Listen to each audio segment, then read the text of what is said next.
नमस्कार। हम लोग पढ़ रहे थे स्टेलाइजेशन के वीडियो के पार्ट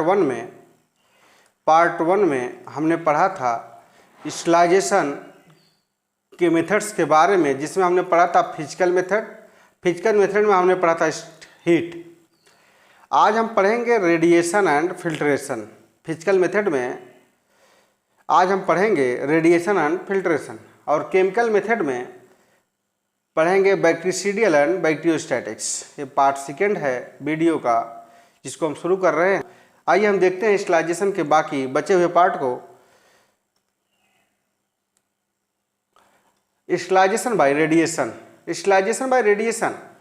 अब रेडिएशन के द्वारा स्टेलाइजेशन कैसे किया जाता है, रेडिएशन वर्क कैसे करता है, आइए जानते हैं।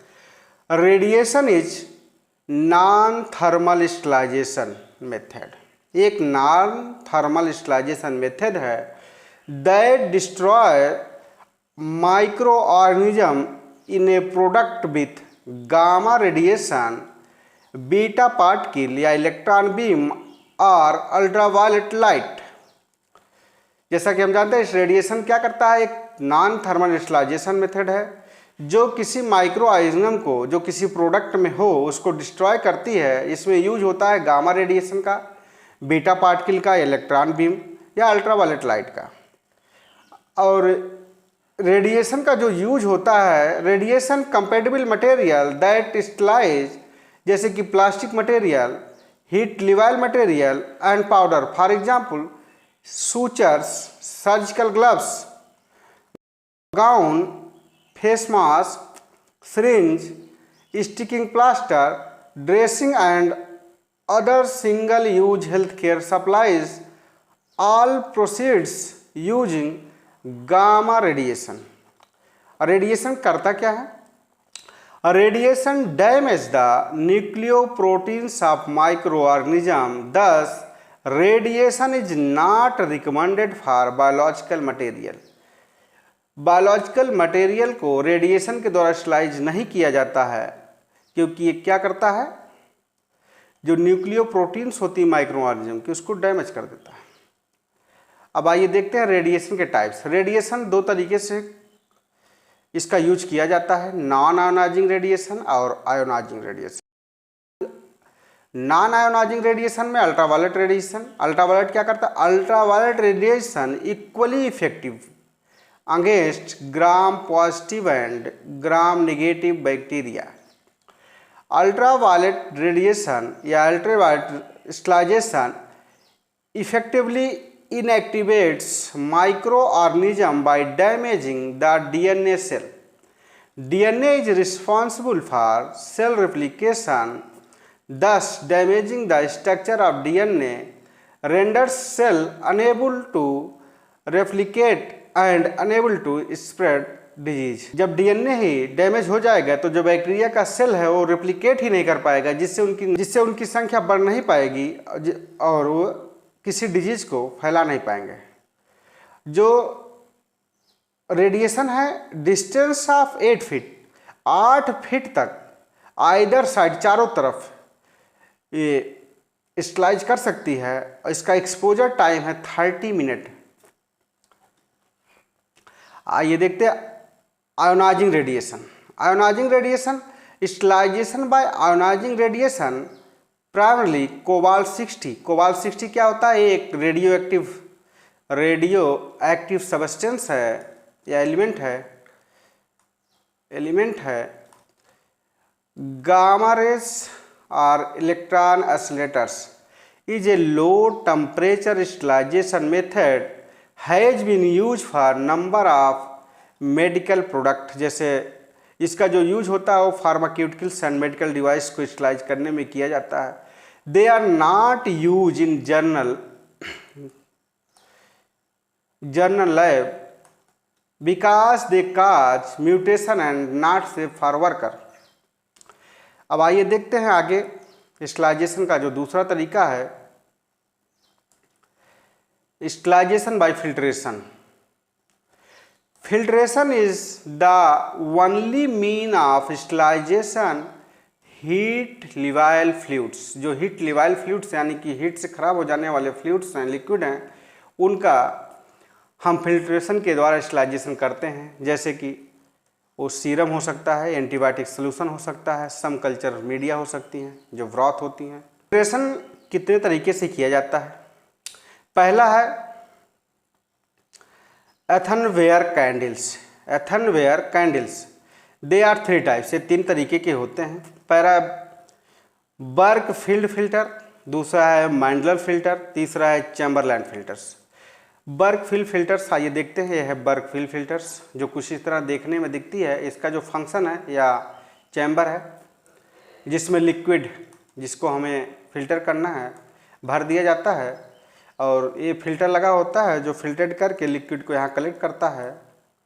लिक्विड को यहाँ कलेक्ट करेगा, कलेक्ट करने के बाद हम यहाँ पे इसको बाहर निकालेंगे। अब दूसरा मेथड है एस्बेस्टॉस या सेज फिल्टर। इसमें क्या होता है? These consist of a disc of an asbestos composition through which fluid is pass. इसमें एस्बेस्टॉस का एक डिस्क लगा होता है जिसके द्वारा हम लोग फ्लूइड को पास कराते हैं फिल्ट्रेट करने के लिए। ये भी 3 ग्रेड में आता है। This disc are available in 3 grades, namely K और clarifying, N for a normal, EK और स्पेशल। देखिए आज सेज फिल्टर्स कुछ इस तरह काम करता है। यहाँ पर हम लोग लिक्विड जिसको हमें फिल्ट्रेट करना है भर दिया जाता है, और ये एस्बेस्टॉस शीट लगी होती है, ये डिस्क यहाँ लगी होती है एस्बेस्टॉस शीट जो एज ए फिल्टर काम करेगा। फिर यहाँ पर कॉनिकल फ्लास्क है, इसको कुछ इस तरह सील कर दिया जाता है। फिर इसके ऊपर निगेटिव प्रेशर अप्लाई किया जाता है। निगेटिव प्रेशर अप्लाई किया जाएगा जिसमें जो फ्लास्क है इसमें लिक्विड फिल्ट्रेट होके इकट्ठा हो जाती है। तीसरा है sintered glass filter. They are made of finely ground glass fused sufficiently to make small particle adherence. ये देखिए सिंटर्ड ग्लास फिल्टर है, बिल्कुल सेम इसी की तरह ये भी काम करता है।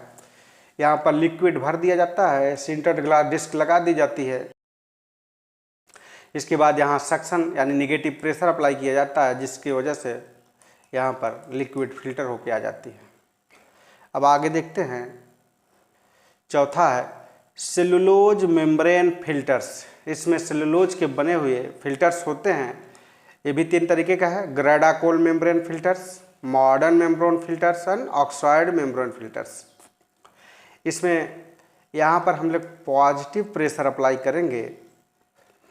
यहाँ है लिक्विड यानी वाटर जिसमें बैक्टीरिया भी मिली हुई हैं। अब इसको हमको फिल्टर करना है तो यहाँ पर सेलुलोज फिल्टर लगा हुआ है।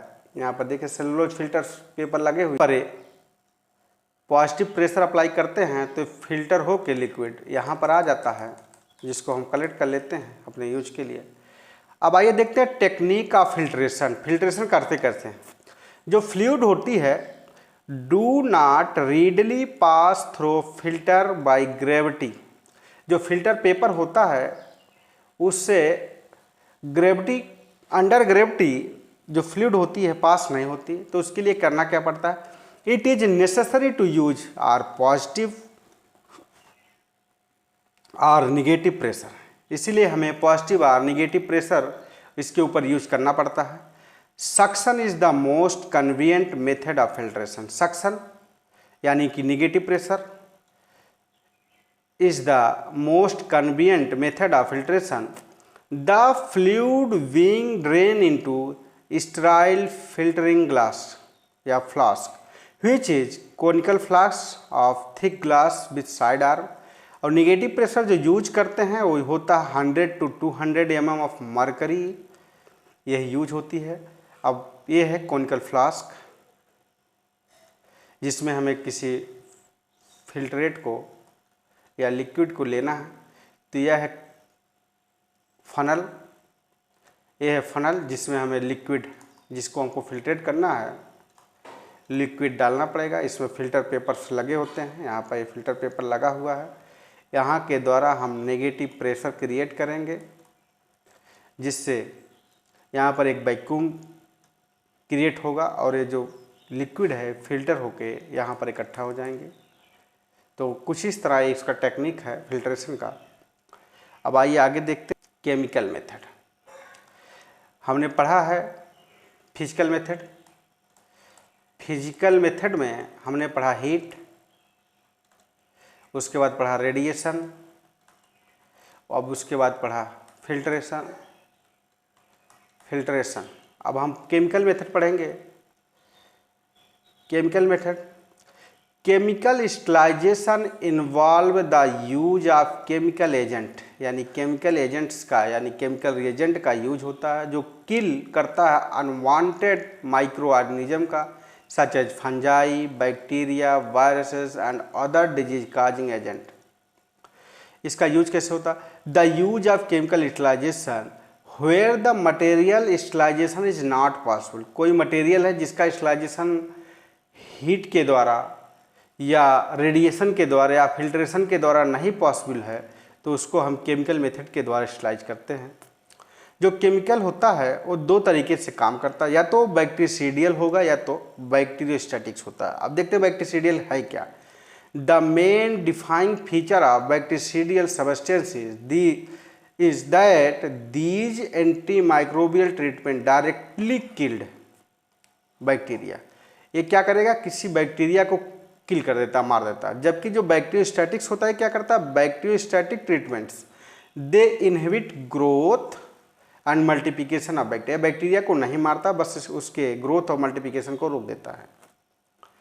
अब देखते हैं कि केमिकल्स जो हम यूज करते हैं कौन कौन से केमिकल्स में जैसे हमने यूज किया एसिड। एसिड भी दो तरीके का होता है। एक होता है इनऑर्गेनिक एसिड। इनऑर्गेनिक एसिड में बोरिक एसिड यूज किया जाता है, 2 से 3% एक्वस सोल्यूशन इसका यूज होता है। दूसरा है क्रोमिक एसिड, यह भी एक पावरफुल जर्मिसाइड है।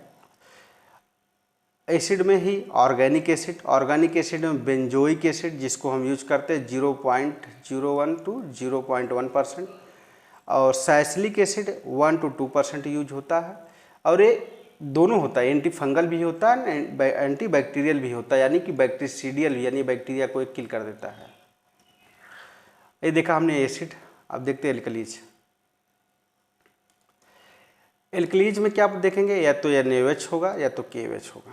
पोटेंट जर्मिसाइड होता है use to disinfect of excreta sample, जैसे स्पूटम का सैंपल हुआ।